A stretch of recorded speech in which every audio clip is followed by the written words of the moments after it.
Welcome to Tales from the Waystone, a King Killer Chronicle reread podcast. We are your hosts, Will and Phoenix. Let's get into it.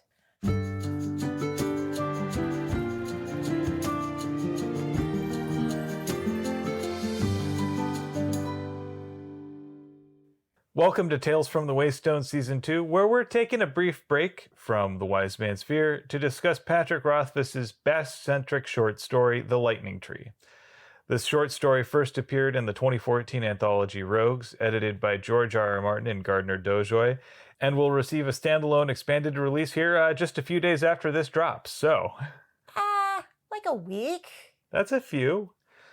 Fair. We've actually seen video evidence of Nate Taylor signing it. Nate Taylor's a cool dude. He is. He's also the illustrator for, what is it, The Narrow Road Between Desires? The Narrow Road Between Desires, yes. So, given that impending release, we figured it'd be fun to spend a few episodes talking about this original version so that we have something to compare the full release to. Hope you enjoy. All right. Also, because we've pre-ordered it, and it should be arriving on or around the 14th, and today is whatever day daylight savings time disrupted everything. So today, as we record, is the 5th. Y'all are going to get this on the 7th, which means that tomorrow is going to suck for me. But, so that also means that we aren't going to necessarily be done with the recap of the Lightning Tree before we receive The Narrow Road Between Desires, which kind of works out because then it gives all of y'all a chance to have read it that want to, because we are going to talk about it and the differences between the Lightning Tree and it. And so that means that both of us need to have a chance to read it. You know, things take time and we're old and tired and busy. All right. So our normal disclaimers and spoiler warnings. Before we begin, let's get some disclaimers out of the way. First of all, we are in no way affiliated with Patrick Rothfuss or his publisher, Daw Books, nor are we affiliated with the publisher of Rogues, which is Bantam. Second, we are spoiling the entirety of The Lightning Tree and probably also talking about Name of the Wind and The Wise Man's Fear. Possibly The Slow Regard of Silent Things, though... Needless to say, beyond this point, there be spoilers. Or here be spoilers. I can read and remember. Also, a word to our community. Please be kind to yourselves, one another, and the creators of the loves that we world exploring. The loves that we world exploring. There's one for the bloopers. Or not. I might leave it in. I'm going to do a marathon editing session. Anyway, the creators of the worlds that we love exploring. We're a little punchy.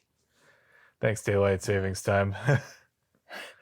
Thanks, treating our cat like a pawn in the human world experiment of, can we make everybody think that it's 2 o'clock when it's actually 1 o'clock? He doesn't care. The rumbly in his tumbly says it's food time. I guess it's actually 1 o'clock if we think it's 2 o'clock. I'm tired. Right. Anyway, the Lightning Tree. All right. So we kick things off with Viet, who is the daughter of the mayor of Noir. And she's got a problem that I think at least the two of us can relate to. She wants to keep a kitten. She's a 6-year-old. And she's already tried yelling and screaming and stomping her foot and demanding that she gets to keep her kitten. Now, she's also the kind of kid that's like, do you know who my daddy is? Yeah, there's a little bit of spoiled bratitude there. But like I say, we can understand wanting to keep a kitten. We love kittens. In fact, I'm kind of in the mode where I'm like, we want to foster cats. When do we want to do that? I don't know. But it would be nice to have another cat. It would. Question is, would that other cat be compatible with Sokka? Which is why we want to foster and not immediately adopt, because we don't want to go through that again. Anyway, back to the story. Yeah. So Bast, of course, is like, okay, you know the rules. And, you know, basically it's you have to be no taller than this to ride, so to speak. That's a bad thing to say right now. Don't say that. Yeah, it sounded like a mistake the moment it came out. You have to be no taller than this line to be able to get advice from me. Yeah. I mean, it's unfair to those kids who have early growth spurts. Yeah, as we will see as we go forward. Anyway, Bast gives very manipulative advice. Essentially, 6-year-old, be patient. Carry through this elaborate plan of pretending that you're so upset about not having your kitten that you won't eat. And you're going to just be fine because you're going to have stashed a bunch of food under your bed. But they won't think you're fine. You're just going to wallow around sad for days and days and days, and then somehow hope that you get to find that kitten again. Yeah, it's making some assumptions. Basically, fake a hunger strike until they feel sorry for you. Maybe not even till they feel sorry for you, until they feel worried about you. But what is interesting is the payment that he extracts from Viet, which is the location of the mayor's strongbox key, the secret that Viet once saw her mother kiss the maid, Which I think is kind of okay. and then a favor, which is to fetch Bast 24 daisies with long stems, a blue ribbon, and 2 armfuls of gemlings or balsams or touch-me-nots or whatever. So I want to touch back on the why I have a nonchalant okay about the mom kissing the maid. I'm going to assume, because of who the author is and because I know his values, that he means it all to be consensual. Because as we go further in this story, you can see some of the cute little flirtations and some of the things that Bast has done that could be considered creepy if non-consensual are a little more consensual than they are portrayed at the beginning. There's context included as you go forward where these little flirtations, these things that, happen within the story, there's kind of a back and forth, push and pull, voyeurism as flirtation and kind of cute and sexy time that I think is adorable considering it doesn't get into explicit territory. And I'm going to also say that polyamory exists. So if the maid is consensually kissing the mom, the dad might know. Everyone might be up and honest. And that's okay. And even in that situation, though, it might be the sort of thing where nobody wants it necessarily getting out because of what it might do for social standing and things like that. Right. There might be some secretive element of it that isn't, quote, sexy, that might be covering everybody's butts. I think the thing that I keep coming back to is just about anything can be okay if it's consensual for everybody involved. And just about anything can be not okay if it's not consensual for everyone involved. Even fairly minor things in the big scheme of things, if it's not done consensually, it can be really problematic. Anyway, let's keep a pin specifically on the flowers because they're going to be important later on in this episode. The fun little bit here is when asked who she's picking flowers for, Viet's response will be, "It's none of their tupping business because my daddy is the mayor." Using her, "Do you know who my daddy is?" to his advantage. Thanks, Bast. Next, we get our introduction to Reich, who has, up to this point, kind of been a shadowy background figure mentioned only in passing and with maybe a little bit of disdain. Or malice. We know that for whatever reason, he is on the outs with Bast. Apparently, he said something he shouldn't have and also hit a growth spurt. So he's a little too old or a little too tall, Most likely tall. considering that other kids his age are able to come to the tree still. And he needs Bast's help here. And it's, compared to what we've seen so far, an actually fairly serious matter. I would not couch it as fairly serious. There is a trigger warning for abuse here. I don't want to make light of any of this. Most of the things that Bast is asked to do or asked to give advice for are kind of frivolous in the long term. In this case, Reich is actually being abused, and not just that, but he's got little siblings at home, and he's also watched his drunk of a father harm his mother. And it's not so much for himself that he's asking Bast for help. It's for his little sisters. It's for his mother. And I also note that, Bast actually takes this seriously. I mean, he's been very flippant about just about everything up until this point. But here he's actually responding to this with the gravity that it warrants, I think. I'd say, though, it takes him a second, because the thing that stands out to me about the interaction at first is he casually throws out that he doesn't think that the kid has been disciplined well enough, like he deserves to be disciplined more, like physically disciplined more, until he finds out for certain that the kid's being abused. Like, there is an attitude of physical discipline being something that works, or at least threats of physical violence works to keep people in line, children in line. And that's not accurate, true, proven. It just makes the kid afraid of the adults. And then when the kid becomes an adult, they only know how to handle things with violence. And yeah, I remember distinctly being spanked by my dad. And my dad was the parent of the two that was the one that I still have fond memories of, even though he passed when I was 10. But I only remember being spanked like once when I was 6. And it wasn't like hard. It was more embarrassing for me than it was about the pain involved. And mind you, like, my dad was in his 50s when I was born, so it's in the 80s being in your 50s, and that's the stuff that you grew up with, and that's the disciplined way that you were taught, or a bunch of other instilled ways that you handle children, kind of, like, I guess. I hate to say the product of your time, but product of your time does have an effect.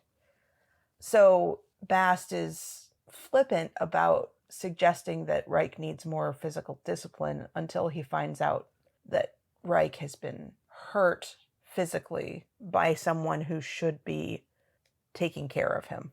And I think one of the sobering questions that we see here, and I think this is something that speaks a bit to Reich's character, Bast asks Reich if he wants his father dead or gone. And Reich has to think about this for a little bit. While he doesn't necessarily want his father dead, he knows that gone just means there's a chance he'll come back. But he also does not want to be the kind of person who would either directly kill his own father or have someone do it for him. He recognizes that there is a gravity to that decision, that's not the kind of person he wants to be. He does not want to be a killer. He wants to be something else. He wants to be someone who takes care of his family. So I think that was an insightful question to ask. And that also helps us know that this isn't just pure vengeance. This isn't, he wants to, try and get back at his father. No, he really just wants a situation where his father never hurts his family again. And he doesn't know what that looks like. That's why he's reaching out for help. And I think Reich, as we come to understand him, is actually a massive sweetheart. Like, he cares for his mom, he cares for his little sisters, and he cares about what kind of person he is, and he takes that very seriously. He doesn't want to be a bully. He doesn't want to be someone who uses his physical power to force other people to do his will. He just wants the abuse to stop for himself and for the people that he loves. And he does not want that to change the kind of person that he is into something potentially worse. As a person who grew up with an emotionally abusive and verbally abusive person, occasionally ventured into physical harm, but not, I was bigger than her at the time, and was unlikely that she would attempt to hurt me that way.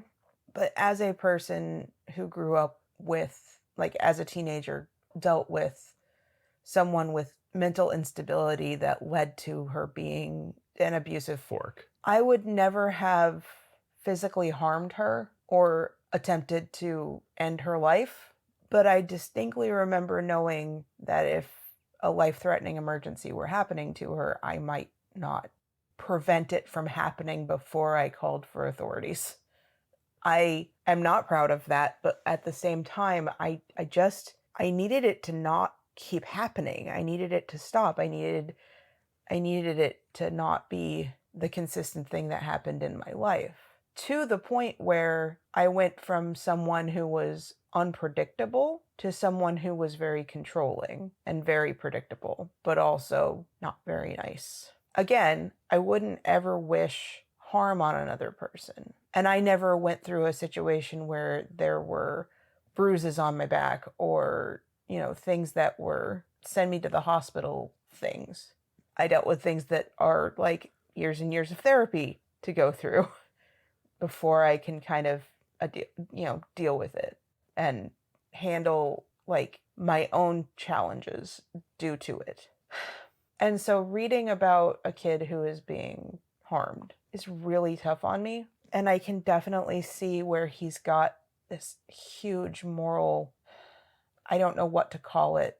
He wants to protect his family, and the way to protect his family is to get rid of one of the members of his family. And he needs help from an adult. And the one adult in the town who treats kids as equals is Bast. That's something that I noticed here. Bast listens to the kids on their own terms and does not judge them or condescend to them. He just takes them at face value. And then you compare that with like when Bast is dealing with other adults, it feels like they don't take a whole lot of effort to check on the status of the rest of Reich's family. They just kind of accept that Reich's dad is out hunting and trapping all the time. And okay, what he does on his own time, though, is nobody's business. I think that happens a lot, where if I think about the places that I've lived they have an adjoined wall, an apartment or a townhome or any given thing, or even just people walking by with the windows open. There's no way whatsoever that from when I was 10 till I was 27, that any of the places that I lived with an adjoined wall or close neighbors, there is no way that people did not hear me have anxiety attacks, me and whomever I was living with between the two of them, screaming at one another, people calling me names, people swearing at me. I don't know exactly what my response was anymore, but I'm pretty sure that it didn't involve me just kind of taking it. But there is no way that every single person who lived near or around us didn't know. And yet, no one did anything to help. They all just, that's between the two of them. I can't do anything about it.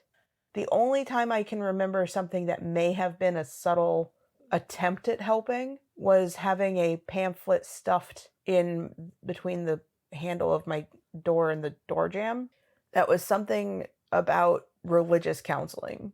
And for all you know, that could have just been something they put on every door. Right, exactly. So, like, people are very hesitant to step into business that is not their own if they don't know how to handle it. And as we see, that sort of code of silence benefits abusers. It does. And it is a credit to Bast that he represents a safe space, an exception from that code, where people can actually, the kids who are in this society, and in most societies, in fact, some of the least privileged people out there, whose word is generally doubted. They're not considered to be reliable witnesses. When they talk about abuses, they are often not believed. And especially in a society that is sort of the pseudo-medieval society at Noir, we can definitely see where Bast is a really important person to have on these kids' side.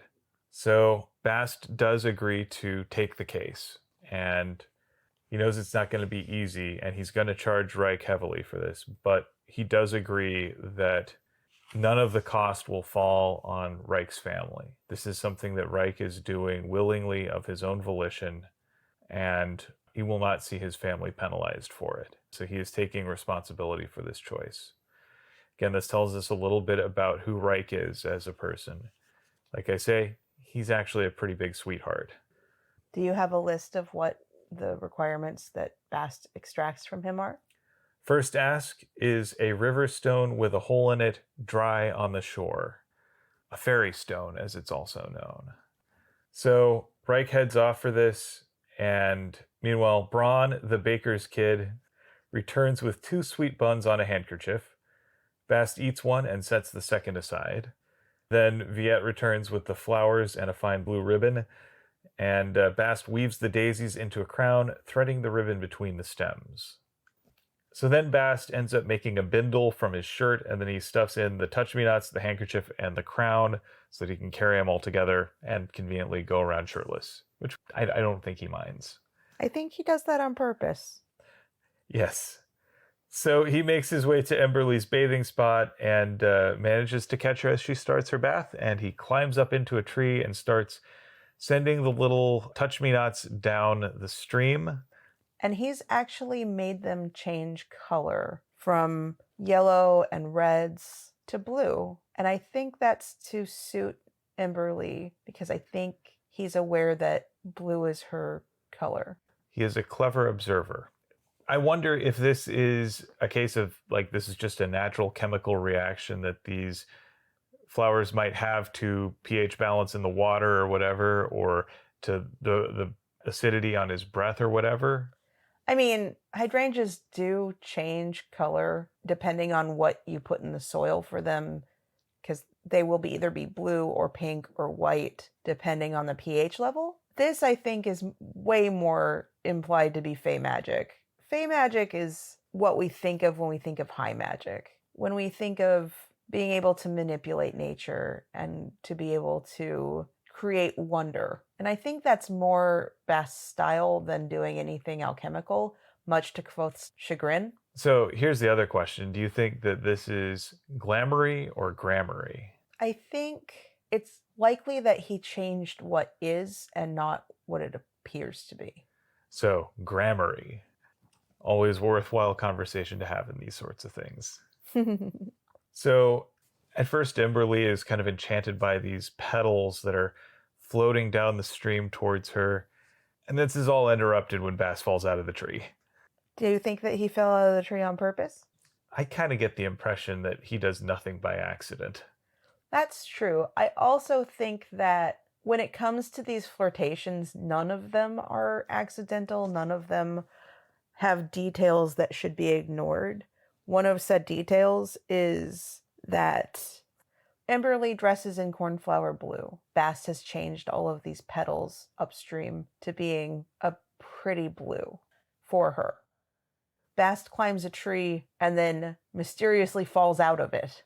I don't think that that was by accident.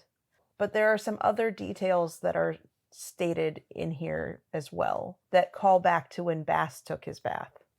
Specifically, she scampered into the water, making a series of small, dismayed cries at the chill of it. They were, on consideration, not really similar to a raven's at all, though they could perhaps be slightly like a heron's. And during Bast's bath, say that 10 times fast, don't, there was a chortle that reminded him of the noise a heron might make, which means what's good for the gander is also good for the goose. There's definitely a little bit of that. And I think also to go back to the nothing by accident here, even just where Bast lands upon falling from the tree is rather telling, because he lands on a patch of soft turf that cushions the fall quite easily. You know, if he was just a little bit to one side, it would have been just mud. To the other side, it would have been rocks. Okay, I gotta say though, this little bit reminds me of something from real life that happened, not to us, but to our cat Dax. When he fell off of our loft onto the couch and managed to hit just the soft cushions and not any of the more painful things that he could have hit. Like my computer? Right. I knew at some point that poor cat was going to probably fall off the loft. I just had a feeling. And you thought I was nuts. But we had a very wide kind of rail for where the loft was. And if he was careful, he'd be fine. But he had a habit of going up the railing on the stairs and then kind of climbing up around to the loft area and scaring the ever-loving crap out of me. And then one day, he slipped, and I was so scared for him. I was so scared for him, the little guy. I mean, I'm so glad he landed on the couch. He could have landed a whole bunch of other places and been so hurt. Yeah, that little orange monster. Yeah, he was our first kitty together. He was a real character. We loved him. But yes, very much Bast energy.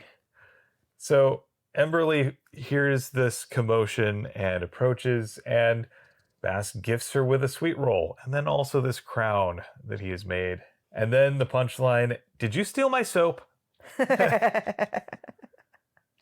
Bast has realized that Emberly now smells a lot like honeysuckle, which is, indeed, his soap. The two of them then share a kiss. Again, this is all why I think this is very consensual. Like, it's all the flirtation, all of the cuteness is presented as something that both parties want. And the other thing about it is that no one seems upset or jealous over the fact that Bast is flirtatious with everyone, or at least all of the women. Usually the young women, but like literally all of the women. So then Bast goes off to Martin's still, where he discovers an assortment of jugs, canning jars, and other bottles, all full and all unlabeled. And all of this equipment makes him wish that he actually had read Kellum Tintore. So he takes one of the jugs and takes a swig, kind of expecting to find just moonshine. And it turns out it's actually good. Right? He detects notes of apples and barley, and there's actual complexity here, actual flavor. This isn't just something that's constructed to get you drunk. It's not paint thinner. No, this is actually something that someone would drink and enjoy, not just enjoy the feeling afterwards. And so now he really actually starts getting curious because the stuff in his oh so boring book has real world application. So he goes back and he wants to just go find the book and take a seat and read for once. So when Bast returns to the Waystone after having a bit of consultation with his chemistry book, first thing Kvothe asks is if he's brought the carrots. And also, have you been drinking? No and yes. Actually, research. At this point, we come to understand that Bast and Martin have a bit of a contentious relationship. Bast calls him Crazy Martin, though Kvothe rejects this assertion. I also kind of wonder, because there is a quality to Noir that feels a little bit storybookish, where I kind of wonder if the characters in Noir are some of the other people from The Name of the Wind or The Wise Man's Fear. Because Crazy Martin, while I understand that you're like, I think that that's being played up because George R.R. Martin has something to do with this particular anthology, but he did appear in The Name of the Wind. I don't know if there's a direct correlation here or not, but Martin strikes me as someone who is eccentric, much in the same way that Elodin is. And I wonder, because I've seen other people go through the town in the books that kind of feel similar in characterization to like Sim or Will, and I wonder if there are elements of people whose memory have been altered and replaced, or in the case of Elodin, like Elodin wouldn't give a crap. He'd just play along. Yeah, he probably would just enjoy hanging out, making awesome liquors, and just having a good time. Or, I mean, it could be one of the chemistry teachers. I also notice here, though, that Kvothe offers a much more charitable understanding of Martin than Bast gives him. Yes. Like, he says, hey, he's had some hard times. He experienced some things while he was serving in the army that changed him, and he's endured a lot, so I'm not going to judge him. I'm not going to call him crazy. I think also some of this comes from Kvothe's own experience with madness. He's experienced, whether because of grief or loss or just the experiences he's had in his life. Or a plumb bob. Right. I mean, like all of these things that if you didn't know, you might judge him crazy. And that's a heavy label to wear. And that is something that I think does a disservice to the human being underneath that label. And I really appreciate Kvothe saying, he did actually apologize to you for the time when he yelled at you. And that's not something that he does for most people. I think he's been working on himself. Here, Bast proposes that perhaps they could let Martin pay his tab with some of his brews, and then actually talks about, hey, this isn't hill wine. Hill wine is usually mostly just paint thinner and acetone. You don't want that. And then Kvothe is in shock to ask, like, well, how did you know that? He goes, well, I read about it in Kellum Tinture, which impresses Kvothe quite a bit here. His charge actually did his homework for once. I don't know if it impressed him. I think that it at least validated Kvothe's desire to make Bast read boring books. And yes, I did find a little metatextual nod to Gurm here, where Kvothe says, get 5 or 6. It's getting cold at night. Winter's coming. Referring to bottles of liquor, but he's also making Bast do it. He's making the person who is kind of afraid of Martin deal with Martin to humanize Martin. And then the line after that, it's getting cold at night. Winter's coming. I'm sure Martin will be flattered. I believe you when you say that he isn't strictly based on this, but I do think that there's no way that Patrick Rothfuss didn't have a fun little giggle at that little exchange, knowing who was editing. But yeah, it's finding some humanity for Martin, something that Martin is legitimately good at and has value to society that goes beyond just money. And I really enjoyed that little bit. So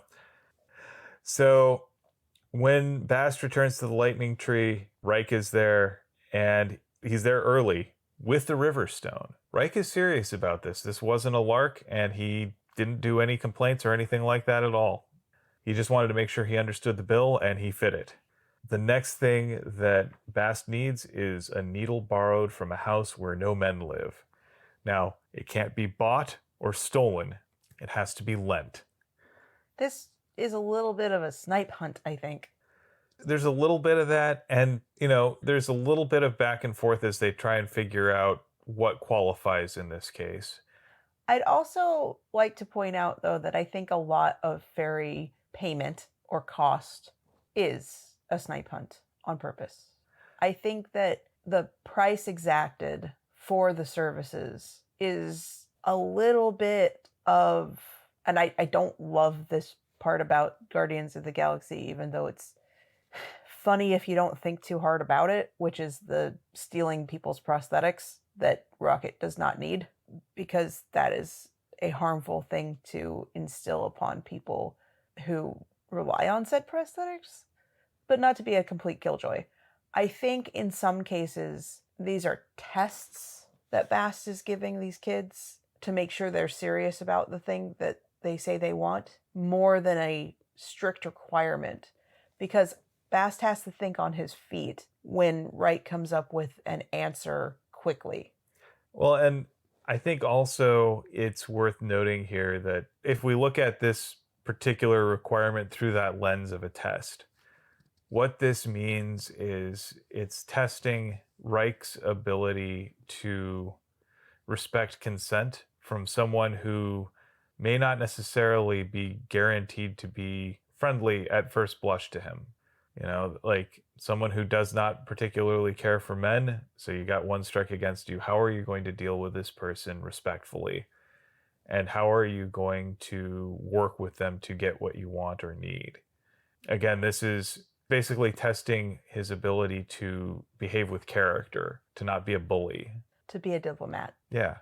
To be someone who's actually serious about building a connection. If we were to put this in D&D terms, it would be diplomacy or persuasion. Exactly. No lying, no deception, no thievery, no intimidation. Just, I need to borrow this from you, and how can I get you to agree to do this on your own without me forcing it? And it's also worth noting here, Reich doesn't argue with this at all. Like, he just says, okay, we've identified the right person to go ask. It's going to be Old Man. even though she doesn't really like me, but I'll do it. He doesn't complain. He just accepts it and goes. And I think, again, this speaks to one, Reich's character, and two, the seriousness of the situation. So then Bast knows that he needs carrots, and he heads off to pay a visit to Reich's mother, Nettie. We learn that Reich's father, Jessam, is off hunting and trapping, while Nettie stays home to care for the children. Bast is there under the pretense of inquiring about potential work, agreeing to split wood in exchange for carrots. And he is still flirtatious and delightful, which I think in some instances make the townfolk think he's slow, which I think is an insulting way of putting it, but whatever. And so because of the way that the society works, especially for like married women who are apparently the property of their husband, it is more respectful and less suspicious if Bast asks about whether Jessam needs help, Jessam needs to hire someone, or if Jessam can do with any help. And Bast already knows that the drunkard's off in the deer blind somewhere, probably drinking away any scrap of money that the family has. And come to find out, Nettie is alone with her children, having to take care of a little baby, and the little kid is dealing with helping her mom take care of the baby. It takes a while before Bast resorts to, is there anything I can help you with? I see you have beehives. Is there something that I can do to help you with that? Or you have goats. Is there anything I can help with? And Nettie's like, oh no, my kid takes care of stuff. Or we had to sell the things that made me happy, in so far as the beehives that she was making candles from. Anything that would bring her life fulfillment besides being a mother. So she's perpetually self-sacrificing. And then Bast just brings up, but my boss wants me to bring home carrots? I only need like 6 of them. And it makes Nettie laugh so hard. Because she's just like, carrots? Really? Carrots? That's all you want? Okay. Go chop wood. And he puts on a little bit of a cheesecake show for it. Right, I think he's actually trying to cheer her up, and I think the only way that he knows to cheer people up, especially of the woman variety of people, is to take his shirt off. I think there's a little bit of big Ricky Matsui energy to go Unsleeping City on this. Yeah, I would agree with you. I think the best part about how Bast is characterized here is that instead of just being like, I need to stare at all the girls, it's, I want to provide a show and get to have a show in return. Or not. He does, I think, enjoy showing off, though. Yes. What I mean about is he doesn't necessarily need the return. Yeah. I think he cares a lot about bringing delight to other people. And I think that kind of excites him a bit. He likes being watched. So then he offers to help her with her bees because he's handy with honey. Then it kind of ends with, I have something to show you, and we have no idea what. We'll come back to that next time. Maybe. I don't know if it's discussed ever. What I do appreciate is that Bast points out the things about Nettie that are beautiful. His internal monologue is, I know that she's been through some hard times. I know that she's tired and that she's had children and that, she's a little older than my normal object of infatuation, shall we say. But she's quite lovely in her own way. And there's nothing derogatory about how he thinks of her. And I think the reason that he chose to go to her is to check on her and kind of get a sense of whether or not Reich is exaggerating. Although any time that a kid has bruises that you can tell are from abuse, it's not exaggeration. You should always believe an abuse victim. I think he's probably trying to figure out what is the best way to accomplish this task in a way that will actually benefit the whole family. Yes. I think there's a little bit of trying to get the lay of the land, so to speak, which oftentimes I think we hear stories of people getting involved in these sorts of cases without considering how they're actually impacting everybody involved. It's like when those home improvement shows roll through and tear down the family home and give them a gigantic mansion on their property and increase not only the family's tax burden, but also the tax burden of the entire neighborhood. Yeah. And these things that can be done with good intentions can sometimes have fairly negative repercussions down the line if done improperly. Not just for the people you're trying to help, but also the people around them. And there can be a lot of collateral damage. You know, calling the cops on someone who is abusing their spouse seems like the right thing to do at the time, but knowing the way the legal system ends up working out, it may only exacerbate matters. Right. Don't call the cops if you're not willing to provide shelter for the victim of the abuse. Or you're not able to. Right. I mean, I'm not going to say don't call the cops. I'm going to think about your consequences, because I'm not going to say don't call the cops. In a situation where someone needs to be protected like that, there needs to be, and this is a systematic problem, there needs to be a sort of way to follow up or guaranteed allocation of funds for following up and really actually helping the abuse victim, and not just taking away a source of pain that might also be a source of income or a source of livelihood. Like, it's a devil's bargain. It's not something that can really be kind of surgically removed. Like, if I had been taken from my abuser, my quote parent, and placed into the foster system, it would have ripped me out of a lot of my social network, my social support. This was also at a time when cell phones weren't a thing. And so email was just in its infancy, and Messenger was in its infancy.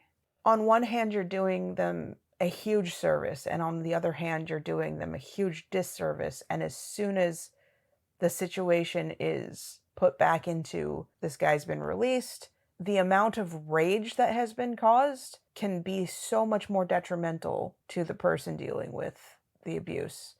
And I'm not saying that there is a perfect solution, and I don't know what to suggest as a better one, other than we need to fund with our tax dollars better social safety nets for people who need it. Well, and I would say just in general, across the board. So yeah, I think really what this is I think Bast trying to do his due diligence to make sure that he knows exactly what the consequences of his actions will be. So I think with that, we're ready for our 7 words. So I had a bunch of them. Oh, we're not doing a recommended thing? Oh, we can do a recommended thing. We haven't done it in the past, but Oh, we haven't done them in the past? not for these. Oh, okay. Not for this series. I'm a little bit off of... We haven't recorded since, I don't want to even think about it. Yeah. All right. Well, I do actually have a brief recommendation. Okay. So I've posted about this on our Discord, but I need to tell every single one of you that if you like Bast and cheesecake, and by cheesecake, I mean shirtless pictures of Bast, there is on World Builder's website, their store, a calendar that is basically a pinup calendar of Bast. It's amazing. It's great. There are poses that are reminiscent of Flashdance or Deadpool if you're wanting to take something that was already an homage to Flashdance. There are just adorable, shirtless Bast being a flirt. And I think that it is a wonderful thing that they've put out there, and that everyone who really enjoys Bast as a complete flirt just would probably benefit from at least knowing that this exists, if not purchasing it. And yay. So I'm going to say that my recommended thing right now is also, if you like the Kingkiller Chronicle and want some merch from it, if that's something that you like for holiday gifting, go to World Builders. Their store has not just Patrick Rothfuss merch, but other wonderful authors as well. And it's great to support your favorite authors and your favorite creators and, help silly projects like a Bast pinup calendar exist. It's a good rec.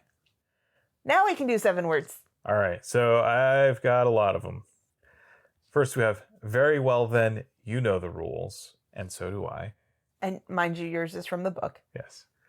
I've got, it is actually, at least a little. I don't know that that's a good 7 words. I'm not saying these are all good, but I found a lot of them.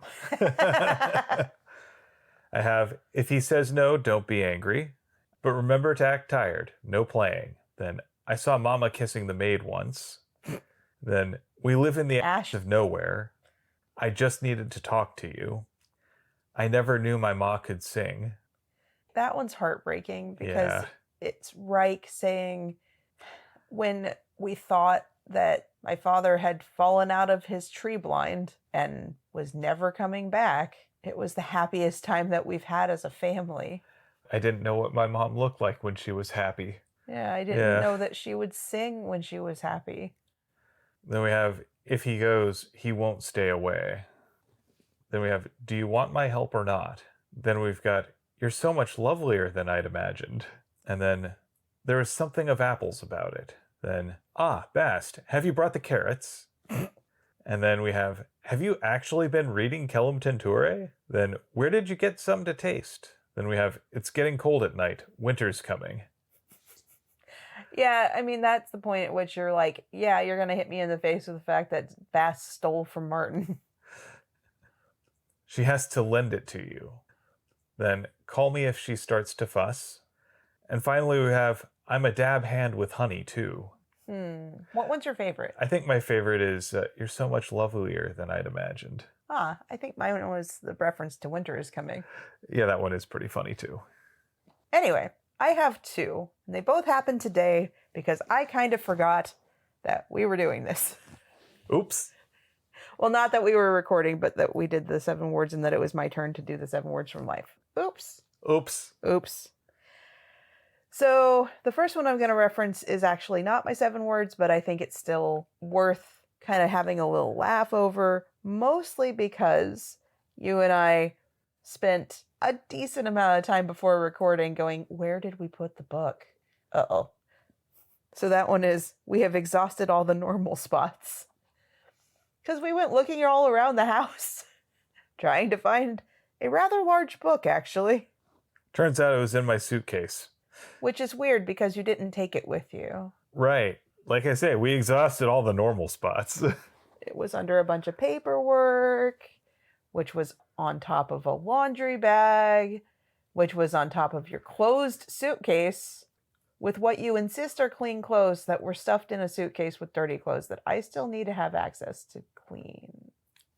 So what's your other 7 words? So the 7 words that I'm actually going to claim as my 7 words of the week, and I say week knowing that we haven't put anything out in a month, sorry.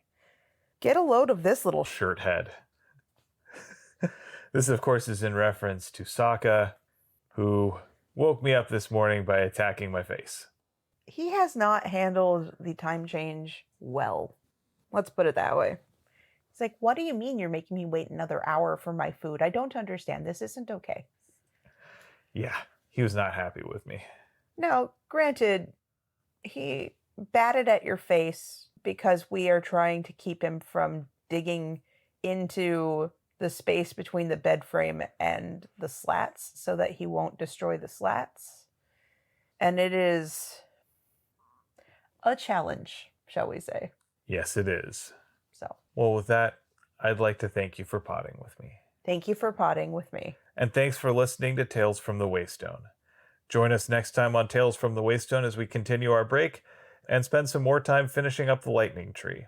I think we're actually going to get to the end of the lightning tree next time, which means we should, hopefully, be able to take some time to read The Narrow Road Between Desires. It's not going to be that long.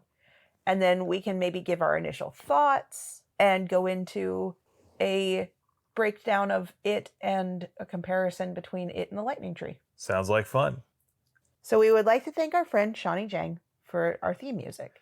And many thanks to Patrick Rothfuss for creating a world that we've enjoyed exploring. Audio production courtesy of me, Phoenix McCullough. I would say audio production and social media coordination, but let's face it, I haven't been on the socials. I'm bad at that, and I'm tired, and Twitter sucks. Mostly we're on Discord now. Come hang out with us. The link is in the description and other places. I don't know. It's also on our Patreon, I believe. I'm sure it is. And then writing and project management, courtesy of me, Will McCullough. If you would like to help support us and have the means to do so, or just want to check out and see if we have a link to the Discord somewhere on it, come visit our Patreon page, patreon.com/waystonepod. Honestly, I don't think you have to pay to see most of it because it releases to the public pretty much on the same day that the podcast does, and I do a little bit of a write-up talking about how the behind the scenes went. It's kind of interesting, if I do say so myself. And as always, here's to one more day above the roses. To one more day above the roses. Ding!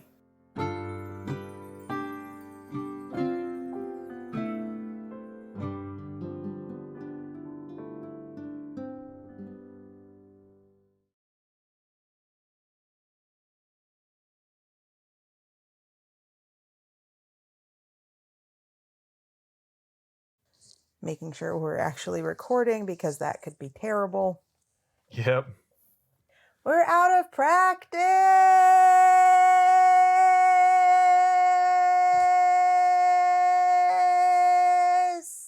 It's over 9,000!